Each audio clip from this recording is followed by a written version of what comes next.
Sir విజయవాడలో మొన్నటి వరకు చూసాం సార్. వరదలు మొత్తం కూడా విజయవాడని మొత్తం ముంచేసింది. అయితే ఇప్పుడు మరొక సమస్య కూడా అక్కడ తలెత్తిందా సార్? చాలా పెద్ద ఎత్తున అంటువ్యాధులు సోకుతున్నాయి ప్రజలందరికీ. లక్షలాది మందిలో ఎఫెక్ట్ అయిపోయారు. ఈ అంటువ్యాధుల వల్ల వైరల్ ఫీవర్స్, డెంగ్యూ ఫీవర్స్ ఇటువంటివన్నీ కూడా వాళ్ళకొస్తున్నాయని అంటున్నారు సార్. మరి ఇప్పుడు చంద్రబాబు నాయుడు గారు కూడా దీని పట్ల సీరియస్ అయిపోయారు. ఏ విధంగా అంటే ఏ విధంగా ఇవి సర్క్యులేట్ అవుతున్నాయన్న దానిపైన ఒక పర్యవేక్షణ కూడా చేస్తున్నారంట. మరి ఆయన ఏం చేయబోతున్నారు? అసలు ఈ అంటువ్యాధులు ఏ విధంగా వ్యాప్తి చెందుతున్నాయి? దీని గురించి ఏం చెప్తారు?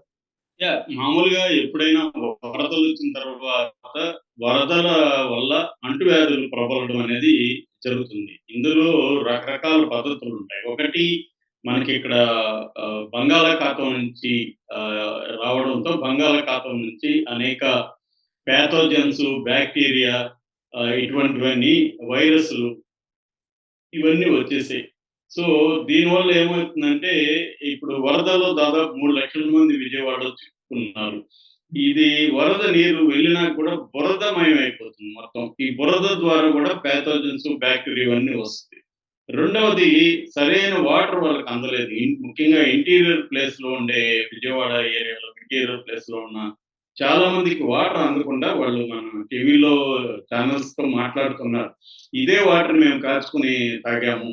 కొంతమంది వాటర్‌ని కాచకుండా కూడా తాగేసే సందర్భాలు అయిపోవడం, దానికి వాళ్ళ దగ్గర ఏమీ లేకపోవడం, వాటర్ సమస్య, ఆహ్, వాళ్ళు కాంటాక్ట్ చేయలేకపోవడం, చేసినా వాళ్ళకి సహాయం అందలేకపోవడం, ఇలాగ రకరకాల కారణాలతో ఆహ్,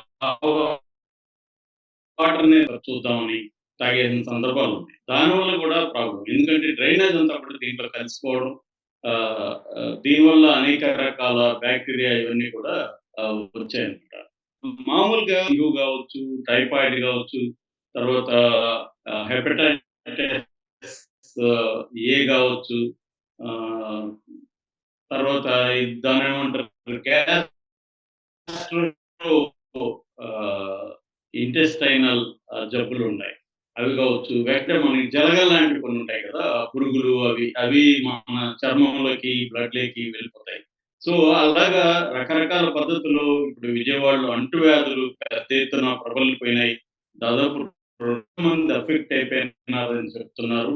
సో, దీన్ని ఎలా చేయాలి? ఒక సర్వే 150 వైద్య బృందాల్ని ఏర్పాటు చేసినట్టు నిన్న చంద్రబాబు ప్రకటించారు. సో, 4 రోజుల పాటు విజయవాడలో 32 వార్డుల్లో, మున్సిపల్ వార్డుల్లో ఈ ఈ బృందాలు వెళ్లి సర్వే చేస్తాయి. ప్రతి బృందంలో కూడా ముగ్గురు కమ్యూనిటీ హెల్త్ ఆఫీసర్లుంటారు. ఒక ఏఎన్ఎం. ఏఎన్ఎం అంటే ఆక్సిలరీ నర్స్ మిడ్‌వైఫ్ అంటారు. అంటే నర్స్ అంటే ఈ బృందాలు వెళ్లి ప్రతి ఇంటికి వెళ్లి వాళ్ళకున్న ఎటువంటి ఆరోగ్య సమస్యలున్నాయి అనేది రాసుకొని ఆహ్, ఎక్కడెక్కడ సివియర్‌గా జబ్బులు గాని ఏమన్నా వచ్చి అఫెక్ట్ అయినారో వాళ్ళనందరిని గుర్తించి, వాళ్ళను ప్రాథమిక ఆరోగ్య కేంద్రాలకి లేకపోతే వైద్య శిబిరాలు 180 పైన వైద్య శిబిరాలు ఏర్పాటు చేశారని చంద్రబాబు ప్రకటించారు. అట్లాగే గవర్నమెంట్ హాస్పిటల్ దగ్గరగా అవి కూడా స్టాఫు అందరిని అక్కడ ఉంచి ప్రజలకు అందుబాటులో ఉంచే విధంగా చంద్రబాబు చేస్తున్నట్టు చెప్పారు. సో, వీళ్ళని అక్కడికి తీసుకెళ్ళి వాళ్ళకి తగిన వైద్యం అంటే వాళ్ళకి ఇది కాకుండా మెంటల్ ఇష్యూస్ కూడా దీనివల్ల ఉంటాయి. ఎందుకంటే మామూలుగా ఇటువంటి ఒక పెద్ద ప్రమాదం జరిగినప్పుడు పీటీఎస్‌టీ అంటారు. అంటే పోస్ట్ ట్రామాటికల్ స్ట్రెస్ డిజార్డర్ అంటారు. పీటీఎస్‌టీ. ఒక ట్రామా లైఫ్‌లో ఒక పెద్ద ఇది జరిగినప్పుడు దానివల్ల మానసిక దానికి కూడా కౌన్సెలింగ్ ఇవ్వడం, వాళ్ళకి భరోసా ఇవ్వడం, లేదా వాళ్ళ ఫ్యామిలీలో ఎవరికైనా తీవ్రమైన హెల్త్ ఇష్యూస్ రావచ్చు, లేదా చనిపోయుండొచ్చు. ఇలాంటివి కూడా జరుగుతున్నాయన్నమాట. సో, వీళ్ళకి కూడా తగిన వైద్యం అందించడం అనేది ఇప్పుడు ప్రధాన కర్తవ్యం. చంద్రబాబు అయితే అన్ని రంగంలో దిగారు. సో, 150 బృందాలు 32 వార్డులకెళ్తున్నాయి. ఒకటేందంటే ఆహ్, కొంత లేట్‌గా చంద్రబాబు మేల్కొన్నట్టుగా కనిపిస్తుంది ఈ విషయంలో. ఏ ఏ విషయంలో అంటే వాలంటీర్‌లు గాని ముందుగానే రంగంలోకి దించుంటే అక్కడ పనిచేసిన గతంలో ఎవరెవరు పనిచేశారో 32 వార్డుల్లో ఆ వాలంటీర్‌లు గానింటే ఆ వాలంటీర్‌లకి ఆల్రెడీ ఇళ్ళకి సంబంధించిన సమాచారం వాళ్ళ దగ్గర ఉంటది. ఏ ఇళ్ళలో ఎవరుంటారు? వాళ్ళ ఆల్రెడీ ఉన్న ఇష్యూస్ ఏంటి? చిన్న పిల్లలు ఎంతమందున్నారు? ఈ డేటా అంతా వాలంటీర్‌ల దగ్గర ఉంటది. ఎందుకంటే 50 ఇళ్ళకి ఒక వాలంటీర్ ఉంటారు. ఆ 50 ఇళ్ళల్లో ఉండే వాళ్ళందరి గురించి ఈ ప్రత్యేకమైన వాలంటీర్‌కి సమాచారం ఉంటది. అందుకనే జగన్ ఉన్నప్పుడు ఈ వాలంటీర్ వ్యవస్థ వలన ప్రజలకి ఎంతో మేలు జరిగింది. ఎందుకంటే కరోనా టైంలో కూడా చూసాము.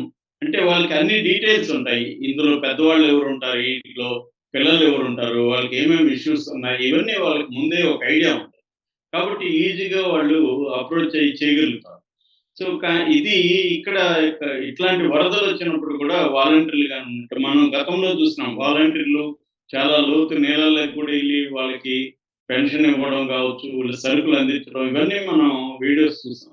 ఇప్పుడు ఆ వ్యవస్థ ఫెయిల్యూర్ కావడం వల్ల ప్రభుత్వ యంత్రాంగం అనుకున్న స్థాయిలో కదలలేదు. మనం చెప్పుకున్నాం గూడా మన నాదెండ్ల మనోహర్‌తో చంద్రబాబు మాట్లాడుతున్న వీడియో లీక్ అయింది. ఆ వీడియోలో క్లియర్‌గా నాదెండ్ల మనోహర్ నా దగ్గర ఎక్కువ వెహికల్స్ లేవు సార్. నా దగ్గర 150 ఉన్నాయి. అవి పంపించాను. నారాయణ గారు పంపిస్తా ఉన్నారు. ఆయన పంపియలేదు.